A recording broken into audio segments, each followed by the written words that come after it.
ದೇವಸ್ಥಾನ ರಸ್ತೆಯ ಶ್ರೀ ಕೋಟೆ ಸೀತಾರಾಮಾಂಜನೇಯ ದೇಗುಲದಲ್ಲಿ ಶ್ರದ್ಧಾಭಕ್ತಿಯಿಂದ ಹನುಮ ಜಯಂತಿ ಆಚರಿಸಲಾಯಿತು. ಈ ವೇಳೆ ಮಾತನಾಡಿದ ಹತ್ವರ್ ಕುಟುಂಬಸ್ಥರು, ಪ್ರತಿ ವರ್ಷದಂತೆ ಈ ವರ್ಷವೂ ಕೂಡ ನಮ್ಮ ಕುಟುಂಬಸ್ಥರು ಹಾಗೂ ಭಕ್ತಾದಿಗಳ ನೆರವಿನಿಂದ ಹನುಮ ಜಯಂತಿ ಆಚರಿಸುತ್ತಿದ್ದು, ಮುಂಜಾನೆಯಿಂದ ಆಂಜನೇಯ ಸ್ವಾಮಿಗೆ ಬೆಳಗ್ಗೆಯಿಂದಲೇ ಧಾರ್ಮಿಕ ವಿಧಿವಿಧಾನದೊಂದಿಗೆ ಅಭಿಷೇಕ ಹಾಗೂ ಪೂಜಾ ಕೈಕಾರ್ಯಗಳನ್ನು ಆರಂಭಗೊಂಡಿದ್ದು, ವಾಯುಪುತ್ರನಿಗೆ ಮಹಾಭಿಷೇಕ, ರುದ್ರಾಭಿಷೇಕ ನೆರವೇರಿಸಲಾಯಿತು. ತುಳಸಿ ಅರ್ಚನೆ ಹಾಗೂ ಮಹಾಮಂಗಳಾರತಿ ಬೆಳಗ್ಗೆ ಇಷ್ಟಾರ್ಥಗಳೊಂದಿಗೆ ನಾಡಿನ ಸಮೃದ್ಧಿಗೆ ಪ್ರಾರ್ಥಿಸಲಾಗಿದೆ. ಹಾಗೆಯೇ ಭಕ್ತರು ಕುಟುಂಬ ಸಮೇತರಾಗಿ ಇಲ್ಲಿಗೆ ಬಂದು ಹೂ, ಹಣ್ಣು, ಕಾಯಿ ಅರ್ಪಿಸಿ ಇಷ್ಟಾರ್ಥ ಬೇಡಿಕೆಗಳನ್ನು ಕೋರಿಕೊಂಡಿದ್ದಾರೆ. ಪೂಜಾ ವಿಧಿವಿಧಾನಗಳನ್ನು ಇಲ್ಲಿಯ ಪ್ರಧಾನ ಅರ್ಚಕರಾದ ನಂಜುಂಡ ಸ್ವಾಮಿ ನೆರವೇರಿಸಿಕೊಟ್ಟರು. ಈ ವೇಳೆ ಬಂದಂತ ಭಕ್ತಾದಿಗಳಿಗೆ ಪ್ರಸಾದ ವಿನಿಯೋಗಿಸಲಾಯಿತು. ಪಟ್ಟಣದ ಹಲವೆಡೆ ಇರುವ ಆಂಜನೇಯ ಸ್ವಾಮಿ ದೇಗುಲದಲ್ಲಿ ವಿಶೇಷ ಪೂಜೆ ನಡೆಯಿತು. ನಮ್ಮ ಬೇಲೂರಿನ ಕೋಟೆಯ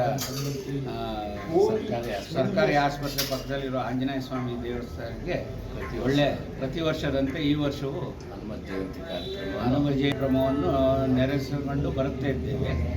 ಭಕ್ತಾದಿಗಳೆಲ್ಲ ಬಂದು ಪ್ರಸಾದ ತಗೊಂಡು ಎಲ್ಲ ಹೋಗ್ತಾ ಇದ್ದಾರೆ. ಎಲ್ಲ ತುಂಬ ಚೆನ್ನಾಗಿ ನಡೀತಾ ಇದೆ. ಪ್ರತಿ ವರ್ಷದಂತೆ ಈ ವರ್ಷವೂ ತುಂಬ ಅದ್ದೂರಿಯಾಗಿ ನಡೀತಾ ಇದೆ. ಇಲ್ಲಿ ಎಲ್ಲ ಸೇವಾರ್ಥಿಗಳು ಬಂದು ಸೇವೆ ಸಲ್ಲಿಸ್ತಾ ಇದ್ದಾರೆ. ಅದೇ ಒಂದು ನಮ್ಮ ಈ ದಿನ ಸಾಯಂಕಾಲ ಇದು ಭಜನೆ ಕಾರ್ಯಕ್ರಮ ಇರುತ್ತೆ.